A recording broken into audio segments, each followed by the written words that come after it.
No, äläpä jää kiinni.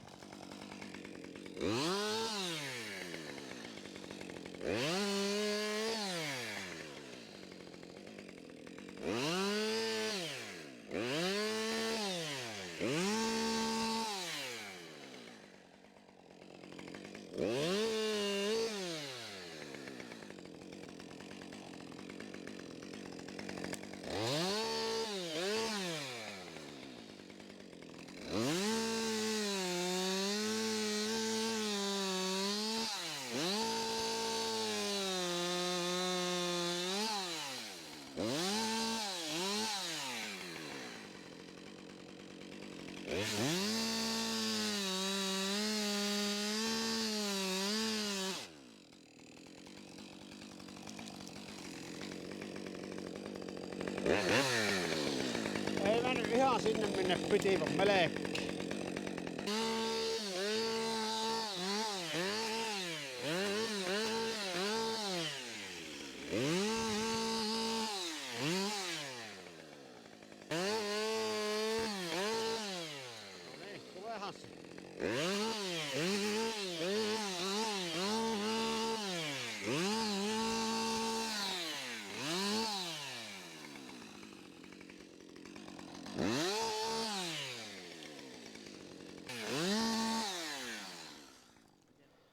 Pitkä ja kierro on nuo kontortat.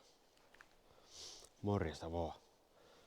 Rankamehtä ja polttopuuhommia aloittelee jo tälle vuodelle. Sillä se harvinaista pääsi huhtikuun lopulla jo tänne mettään. Yleensä täällä on kuitenkin vielä nilikkoihin myöten lunta. Täällä alarinteessä on nyt jo tälleen niin kuin kuivaa. Tuolla ylempänä on vielä nilikkoihin asti joutuisi kaahlaamaan. Ei kehtaa sinne mennä rämpimään vielä. Sinnekin pääsee varmaan viikon päästä. Tämä alarinne rupeaa sitten menemään kohta niin pehmeäksi, että mulla on kaivinkone nyt tuolla. Se rupeaa uppoamaan tuon mun ajoura tuolla. Rupeaa mennä liejuksi. Oli tarkoitus tuolta, missä on järvi kiintää, niin jäätä pitkin ajaa kaivinkonilla tuolta kauempaa. Silloin on isoja koivuja. Niin niitä poikkeen vaan rupesi jäät vajoamaan jo vähän alaspäin. Ei kestä enää. Tuolla on ihan hyllyy tuo vesi tuolla. Jäitten alle on jo mennyt parikymmentä senttiä. Me ruvettiin vajumaan muuten viikko alaspäin. sitten ne jäät kelotti vielä niin pohjaa vasta. Hyvä viikko sitten. Ei onnistu. Kävin kokeilemaan, rupesi upottaa se jäälauttinen äkkiä pois. Mun pikkuinen kaivinkone jäpi kiinni. Maavara on niin pieni ja liukkaat kumitelat. Tuossa tuo kontortakin, niin tämä on joku, mitä tämä olisi parikymmentä senttinen ehkä. Pihkaa ruppee jo nousemaan, eli itkee heti pihkan pintaan. Se on raskas puu nyt, kun siinä on jo pihka. Tuolla on tosi hyvää vuosikasvua ollut tuolla alkuaikona, mutta ei tämä huonosti ole täällä, sanotaan 10 vuotta takaperinkään kasvanut. Viimeiset pari vuotta on kasvanut hyvin. Tuossa on ollut kituvuosi. Kainuun korvessa täällä ryteikössä niin yllättävän hyvin on kuitenkin kasvanut. Semmosta. Tuo pihka kun kuivuu pois, niin sitten on kevyt tuo puu, mutta nythän se on ihan tajuttoman raskas. Se on niinku lyijyä tuo puu. Pitää kaivinkoneella yrittää pitkään. Niin kuin tässäkin on tuo kontorta niin monta metriä pitkä, niin kaivinkoneella ruveta juontamaan ja vetämään tuo. Nämä koivut pitää näkellä käsin tuosta. Tässä on sitten, tää on varmasti suurin kontorta mitä on koskaan kaatanut. Tuolle repeisi tuosta keskeltä tuo pitopuu ja kaatui ihan hyvin. Tuulta vasten vielä kaatui. Niin on täälläkin aika mahtavaa vuosikasvua. Tuosta saisi periaatteessa sahattua jo lankkua. Toki tuokin on tämmönen kiero, eli onko se nyt se lenkotukki. Lähtee pikkusen ujeltaa, mutta sen verran paksu, melkein 30 senttinen tyvestä, niin voisi saada sahattua. Tässä ostaa se Alaskan saa ja kokeilla tehdä lautta. Ellenpä halkokoneen läpi tuossa suora. Masentaa. Kattoo tonne viidakkoon vaan. Eipä halua ainakaan polttopuut aivan heti kun tää harventellaan. Jes. Ruvettapa repimään vähän puuta kyytiin ja mönkien kärryyn puita. Tässä kuorma ja kärry saa joskus hommattua tekstan perään. No niin arvokkaita vehkeitä. Pitää tulla köyhän miehen ajokoneelle, kaivinkoneella, mikä on tuolla, niin sillä ruveta kiskomaan nyt. Mutta viikon päästä tänne ei ole mitään asiaa ennen kuin tuo kuivuu tuo alarinne sitten, kun se rupeaa nyt menemään märäksi. Kärryn kääntö, kun ei mahu koneella perruttamalla kääntö.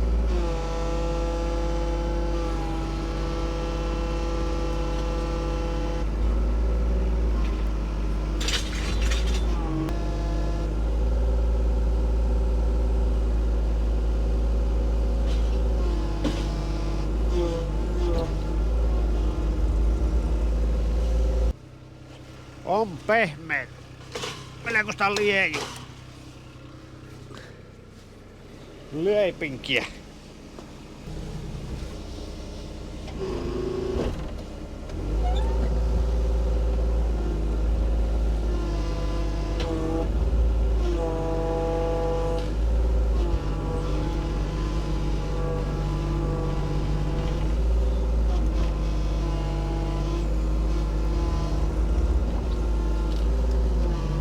Köyhän miehen ajokone.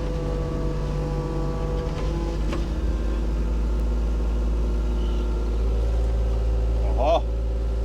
Menipä nokaan.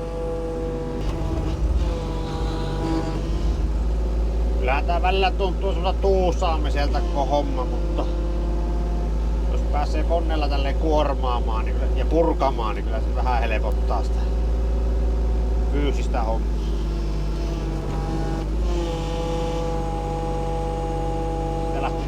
Kohtuullinen nippu.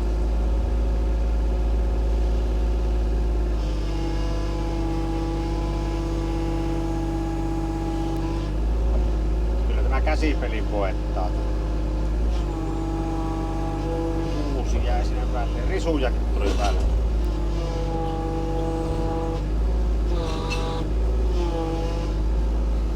Tää vähän vetää sitä.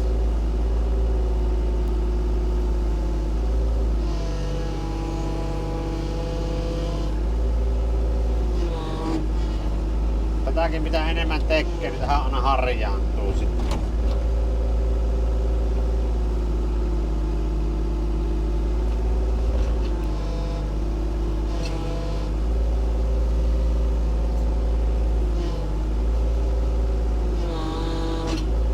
Nehän meni.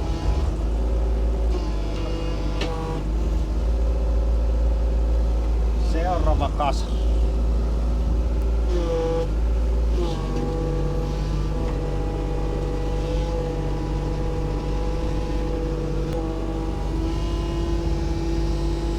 Kääntömoottori kovilla koneilla.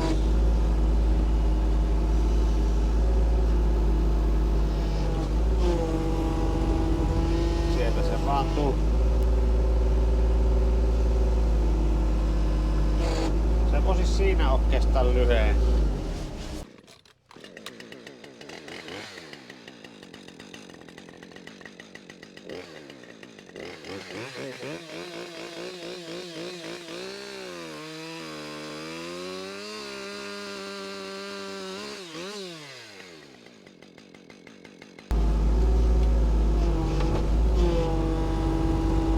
Hän nosti koko paska jo yli.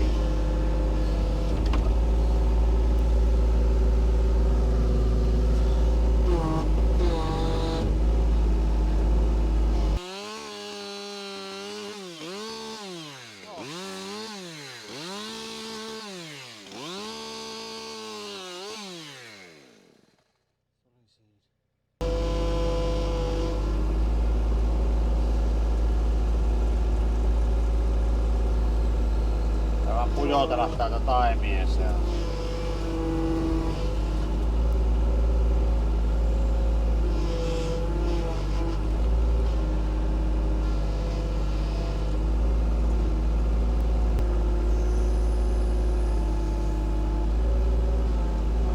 Väärä suunta.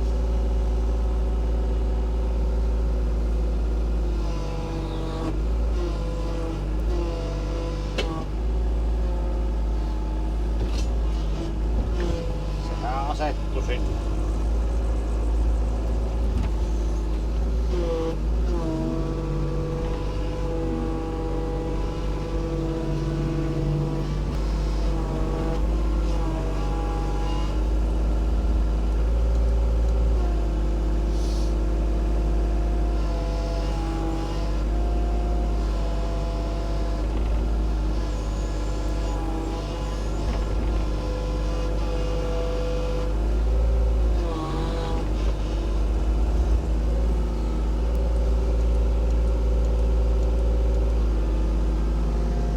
Tää koko ajan varoittaa kouraa, kun ei oo ympäripyörivää liitintä tuolla, että ei letkut mene poikki.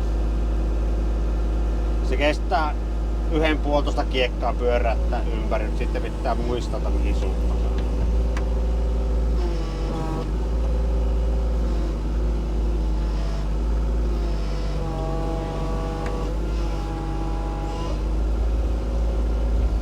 Oi, saa nyt kaatuu kone. Tää puskulle kyllä ottaa.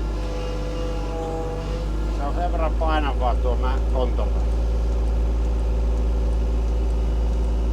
Tai kun nyt särkyy nappi, hei.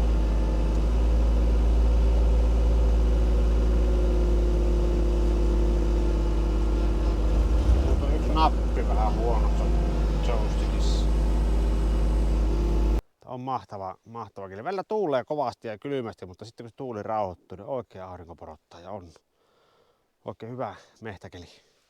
Ei ole itikkaa, ei ole kuuma, eikä ole märkä, kun on täällä missä ei ole lunta, niin kyllä kai tällä raivaalla. Jes, mä lähden viemään kuormaa poikkeen. Niin siitäpä ne ruppee taas ensi talven polttopuut, tai ensi kevään oikeastaan kertymään, kun sahailua poikki. Tekstatuvat tänne ja tänne sukelletaan sitten se teksta. Niin hyvää tulla. En tiedä miten pehmeeseen sillä voi mennä, mutta veikkaan, että ei ehkä tänne kannata tulla. Tuolla mennessä kaivurikin jo jää ruopimaan, piti nostaa puomilla irti. Mahtavia tämmöset käppyräpuut. Se on ovella miten ne lähtee tuolleen kasvaa. Sitten latva menee tasan taivasta suoraan tuo. Siinä olisi laimettimies ihmeessä, kun veisi tuommoisen sanoi, että mä haluan tuon muotoisia lautoja. Sitähän tuo tuumaasi. Jes, nyt kuorma vie poikkeen tuosta.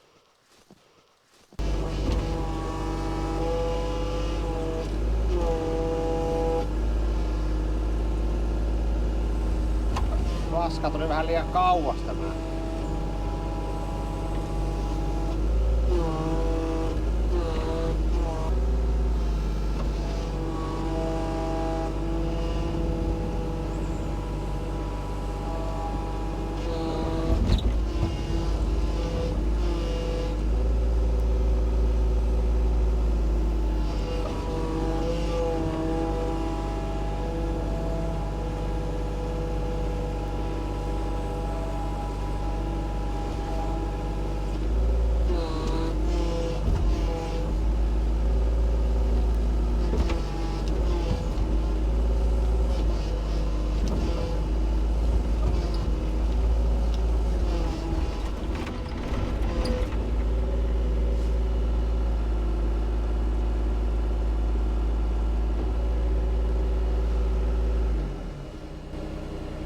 Tuon verran on vielä nöyhtää tuossa mökkitiellä ja kaivin koneen toin 2 päivää sitten, niin se piti kaivaa auki, että pääsi autolla tuolla.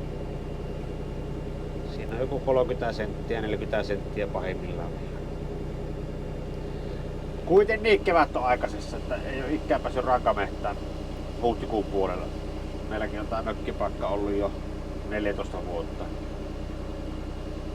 Nyt on mukava aikainen kevät, että pääsee joskus Savottaakin aloittaa aikaisemmin. Tuon verran oli vielä tie tukossa. Käypä kahtoo muuten sitä hirsihallia vielä tähän loppuun. Katsotaan, onko hirsihalli pystyssä. Se syksyn jäähdytysjärjestelmän maratonipesu, niin se toimii. Ja nyt on 5 tuntia sillä tänään jo huristellut, niin ei lämpi. Se on hyvä se. Niin, tuo hirsihalli.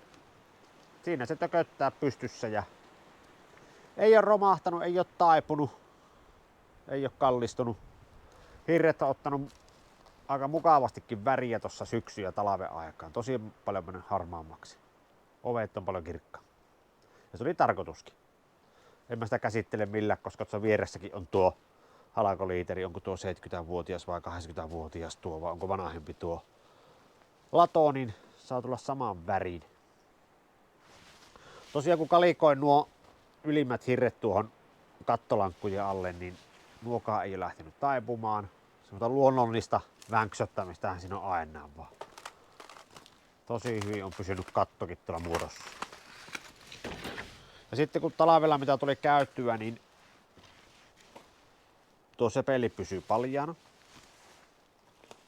Ei ollut hirveästi tullut tänne lunta. Sivuseinistä oli tullut tietenkin jonkun verran lunta, reunat oli vähän lumessa. Mutta mulla on ollut koko talven tuolla takaseinässä ulkopuolella niin kevyt ressu. Tuolta se reveni jo vähän irti, tuuli on repässyt, mutta koko takaseinä oli suojattu ressulla, niin ei ole järveltä päin tullut lumeet pirttiin. Ilman tätä ressua, niin tämähän olisi ollut ihan, ei täynnä lunta, mutta tämä olisi tämä lattia ollut lumenpeitossa ja vehkeet olisi ollut lumenpeitossa. Mutta nyt ne säilyi sillä hyvin tuon ressun avulla. Välikkökään ei ole lähtenyt romahtamaan, ei ole juurikaan taipunut. Tuo GoPro vettää tuolla kalansilmällä pikkusen kierroksi nyt noita vaan. Se on kestänyt siinä ihan täysin. Ja sitten se oli yllätys, että nuo onko nuo nyt niskahirsien nuo pitkittää tuossa lankkujen alla, niin nuokaan ei ole pahasti taipunut. Noita mä eniten mietin, että nuo voi mennä notkolle, mutta ei ole mennyt. Pikkusen on, mutta ei pahasti. Hyvin se talvehti. Eikä ollut kondenssiongelmiakaan, en huomannut. Ei sitä aluskotetta tarvitse, kun se on kuitenkin täynnä lehtiä ja neulasia, kun se tuota järveltä päin puhaltaa. Niin se on sitten täynnä törkyä tämmöisessä pulpettikanossa. Menee hyvin ilman aluskotetta. Ja tuo välikön poisto oli hyvä, koska se antaa sinne niin paljon tilaa. Ei sitä kannata jättää tuommoista väliseinää tuohon. Kyllä se toimii. Jes, Dextan öljythän siellä lattialla tuolla, kun se valutteli todella rankasti vaan. Jospa se remppa nyt pikkusen hillihti, että se ei ole enää tuommoinen tuo se peli sitten. Ainakaan se ei hallin lattialle on nyt vuotanut, kun pikkusen jäähytin nestettä ja sitten tietenkin hukkaporttiputkesta se syöttömumppu nyt hisseli ja tiputtelee vaan. Eiköhän se sitä vähän sen rauhoittunut. Kun saisi sen moottorin toimimaan, että saisi sen Dextan tänne puuajuun. Pitäisi saada sehin nyt kuntoon sitten. Vai ostattaako se vielä toisen Dextan? Ihan mukava laite se Dexta, ei sen puolella. Jatketaanpa tästä. Se on moro.